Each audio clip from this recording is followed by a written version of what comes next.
كما نقل عن بعض الكرامية من جواز كون الولي أفضل من النبي كفر وضلال. ചില കറാമികൾ, മുഅ്തസിലിയാക്കൾ, ഷിയാക്കൾ, ഖവാരിജുകൾ തുടങ്ങിയ അവാന്തര വിഭാഗം പരിചയപ്പെടുത്തുന്നുണ്ട്, അള്ളാഹുവിന്റെ ഔലിയാക്കൾ എന്ന് പറയുന്നവർ പ്രവാചകന്മാരെക്കാളും ഉത്തമന്മാരായി വരുന്ന ചില സന്ദർഭങ്ങളുണ്ട്. ആരാ പറയുന്നത്? സുന്നത്ത് ജമാഅത്തിന്റെ അടിസ്ഥാന ഗ്രന്ഥത്തിലാ പറയുന്നത്. ഔലിയാക്കൾ പ്രവാചകന്മാരെക്കാളും ഉന്നതമായ ദറജയിൽ എത്തുന്ന ചില സമയങ്ങളും സന്ദർഭങ്ങളും ഉണ്ട് എന്ന് പരിചയപ്പെടുത്തുന്നത് ആരാണ്? ഖവാരിജുകളും ഷിയാക്കളും ഖറാമിത്തുകളും എന്ന് പറയുന്ന അഹ്ലുസുന്നത്ത് വൽ ജമാഅത്തിൽ നിന്നും പുറത്തുപോയ വിഭാഗങ്ങളാണ് എന്നാണ് അഹ്ലുസുന്നത്ത് വൽ ജമാഅത്തിന്റെ അടിസ്ഥാന ഗ്രന്ഥമായ ശറഹ് അഖായിദുൻ നസഫിയയിൽ പഠിപ്പിക്കുന്നത്. അതുകൊണ്ട് സുഹൃത്തുക്കളെ, അള്ളാഹുവിന്റെ വലിയായി ജീവിക്കാൻ ഉദ്ദേശിക്കുന്ന മനുഷ്യൻ ഒരു കാരണവശാലും ശരീഅത്തിൽ നിന്ന് പുറത്തു പോകാൻ അനുമതിയില്ല. അള്ളാഹുവിന്റെ വലിയാണെന്ന് പരിചയപ്പെടുത്തുന്ന മനുഷ്യന് നമസ്കരിക്കാതിരിക്കാൻ നിർവാഹമില്ല, കൃത്യമായി നോമ്പ് പിടിക്കാതിരിക്കാൻ നിർവാഹമില്ല, ഹജ്ജ് ചെയ്യാതിരിക്കാൻ നിർവാഹമില്ല, സമ്പത്തനുസരിച്ച് സകാത്ത് കൊടുക്കാതിരിക്കാൻ നിർവാഹമില്ല. ഇനി സുഹൃത്തുക്കളെ, നിങ്ങൾ ശ്രദ്ധിക്കുക. സമൂഹത്തിൽ ഇന്ന് ഞാനും നിങ്ങളും കണ്ടുകൊണ്ടിരിക്കുന്ന ഔലിയാക്കൾ, സുന്നത്ത് ജമാഅത്തിന്റെ ഇരുപക്ഷവും പ്രചരിപ്പിച്ചുകൊണ്ടിരിക്കുന്ന പ്രമുഖന്മാരായ ചില ഔലിയാക്കളുടെ ജീവിത രീതി നമുക്കൊന്ന് പോസ്റ്റ്മോർട്ടം ചെയ്യാം. നിങ്ങൾക്കറിയാം, മലപ്പുറം ജില്ലയിലെ മടവൂർ CM വലിയുല്ലാഹി സുവനീർ പ്രസിദ്ധീകരിച്ചിരിക്കുന്നത് CM മുഹമ്മദ് അബൂബക്കർ EK ഗ്രൂപ്പുകാരാണ് പ്രസിദ്ധീകരിച്ചിരിക്കുന്നത്. കോഴിക്കോട് ജില്ല. സുവനീറിന് നേതൃത്വം കൊടുത്തിരിക്കുന്നത് നമ്മുടെ യുവ പണ്ഡിതനായ ഷാഹുൽ ഹമീദ് ഹസൻ മലൈബാരി, AP പക്ഷത്തെ പ്രമുഖനായ വക്താവ്. ദക്ഷിണാഫ്രിക്കയിൽ പോലും ദഅവത്തിന് വേണ്ടി നിയോഗിക്കപ്പെട്ട പ്രമുഖനായ പണ്ഡിതൻ. ഞാൻ ആദ്യം പറഞ്ഞു, ശരീഅത്തില്ലാത്തവൻ ഔലിയാത്തരം ഇല്ല എന്നാണ് മഖ്ദൂമ് തങ്ങൾ പഠിപ്പിക്കുന്നത്. അതിലുപരി ഖുർആനും പറയുന്നത്. ഷാഹുൽ ഹമീദ് ബാക്കവി തന്നെ വിവരിക്കട്ടെ.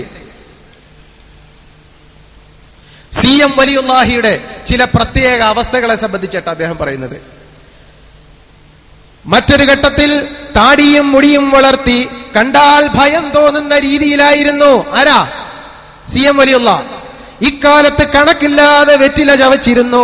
പിന്നീട് താടിമുടികൾ പാടെ നീക്കം ചെയ്തു. കാറിൽ മാത്രമായിരുന്നു യാത്ര.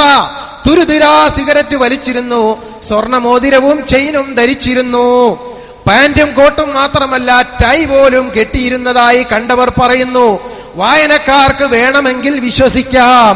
ആ ജീവിതത്തിലെ അത്ഭുതകരമായ അവസ്ഥാവിശേഷങ്ങളെ ശരീഅത്തിന്റെ പ്രത്യക്ഷ നിയമങ്ങളിൽ നാം വിലയിരുത്താതിരിക്കുക മുൻകൂർ ജാമ്യം.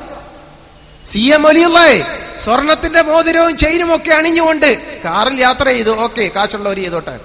സ്വർണ്ണ ചെയിനും ആഭരണങ്ങളും ഒക്കെ അണിഞ്ഞ് യഹൂദികളെയും നസാറാക്കളെയും പിൻപറ്റിക്കൊണ്ട് ജീവിച്ചത് ശരീഅത്തിന്റെ ദൃഷ്ടിയിൽ നിങ്ങൾ ആരും വിലയിരുത്താൻ തുനിയണ്ട. കാരണം ഔലിയാക്കൾക്ക് ജദ്ബിന്റെ ഹാല് എന്ന് പറയുന്ന ഒരു അവസ്ഥയുണ്ട്. സുഹൃത്തുക്കളെ, ഈ കിതാബുൽ അദ്കിയ ജീവിതത്തിൽ ഒരിക്കലെങ്കിലും ഓതിയിട്ടുള്ള എന്റെ പ്രിയപ്പെട്ട എന്റെ മുതഅല്ലിം സുഹൃത്തുക്കൾ, എന്റെ ശബ്ദം ശ്രവിക്കുന്ന ഉസ്താദുമാർ ആലോചിക്കുക. നിങ്ങൾ എവിടെയെങ്കിലും കിതാബുൽ അദ്കിയയിലോ ശറഹുൽ അഖായിദിലോ ജദ്ബിന്റെ ഹാല് എന്നൊരവസ്ഥ നിങ്ങൾ പഠിച്ചിട്ടുണ്ടോ? നിങ്ങളുടെ ശിഷ്യന്മാർക്ക് നിങ്ങൾ ഓതി കൊടുത്തിട്ടുണ്ടോ? എന്റെ ഉസ്താദ് എന്നെ പഠിപ്പിച്ചിട്ടില്ല ജദ്ബിന്റെ ഹാല്. മറിച്ച് ശരീഅത്ത് നിർബന്ധമില്ല എന്ന് വാദിക്കുന്നത് ഷിയാക്കളും ഖവാരിജുകളും ഖറാമിത്തുകളുമാണ് എന്നാണ് അഖായിദുൻ നസഫിയിൽ അഹ്ലുസുന്നത്ത് വൽ ജമാഅത്തിന്റെ പ്രമുഖ പണ്ഡിതന്മാർ രേഖപ്പെടുത്തുന്നത്. മാത്രവുമല്ല, കേരളത്തിൽ 3 വഖ്ത് നിസ്കാരം ആദ്യം പഠിപ്പിച്ച ആരാ? ചേകന്നൂരല്ലേ? അതിനു മുമ്പ് തന്നെ CM ഔലിയ 3 നേരം നിസ്കരിച്ചോളന്ന്.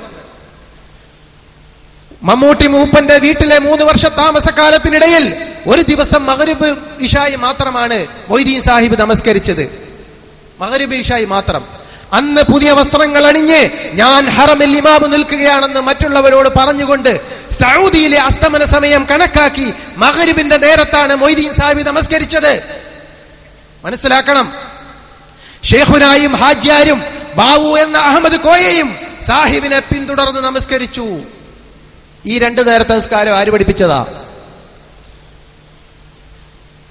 മുഹമ്മദ് മുസ്തഫ സല്ലല്ലാഹു അലൈഹി വസല്ലമ പഠിപ്പിച്ച ഫർളിനെയും സുന്നത്തിനെയും അതേപടി അനുധാവനം ചെയ്യുന്നവനാണ് യഥാർത്ഥ വലി എന്ന് പഠിപ്പിച്ച ഷറഹുൽ അഖായിദും കിതാബുൽ അദ്കിയായും പഠിച്ചിട്ടുള്ള ഏതെങ്കിലും ഒരു ഉസ്താദന്മാർക്ക് ഈ മടവൂർ ഔലിയ വലിയാണെന്ന് നിങ്ങൾക്ക് പറയുവാൻ സാധിക്കുമോ? സുഹൃത്തുക്കളെ, ഒരു വിഷയം കൂടി പറയട്ടെ. ഷെയ്ഖിന മൂത്രമൊഴിച്ചിട്ട് ശുദ്ധീകരിക്കാതെ എഴുന്നേറ്റ് പോയി എന്നാണ് ചിലരുടെ പരാതി. മൂത്രമൊഴിച്ചിട്ട് കഴിയിട്ടില്ല എന്ന് ആര്? CM മടവൂരെ. അല്ല, ഇനി CM മടവൂരിനെ ഔലിയ ആക്കിയതാരാ? EK-ക്കാർക്കും AP-ക്കാർക്കും അതിൽ പങ്കുണ്ട്.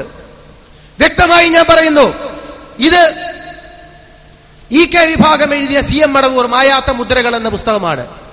ഇതിന് മുഖവുര എഴുതിയിരിക്കുന്ന സമസ്തയുടെ EK പക്ഷത്തു നിന്നുള്ള ഖജാഞ്ചിയാണ്. ഈ പുസ്തകത്തിലും പറയുന്നുണ്ട് ഔലിയായ്ക്ക് ശരീഅത്ത് നിർബന്ധമില്ല എന്ന്, നമസ്കാരം നിർബന്ധമില്ല എന്ന് പഠിപ്പിക്കുന്നു. എന്നാൽ പള്ളി ദർസിൽ എന്നെ പോലെയുള്ള സഹോദരന്മാരെ പഠിപ്പിക്കുന്നു ഔലിയ ആകണമെങ്കിൽ നമസ്കരിക്കണമെന്ന്, ഔലിയാണെങ്കിൽ വിറക് വെട്ടണമെന്ന്, ഔലിയാണെങ്കിൽ സുന്നത്ത് നമസ്കരിക്കണമെന്ന്. സുഹൃത്തുക്കളെ, ഈ ഇരട്ടത്താപ്പിനെ നിങ്ങൾ തിരിച്ചറിയുക.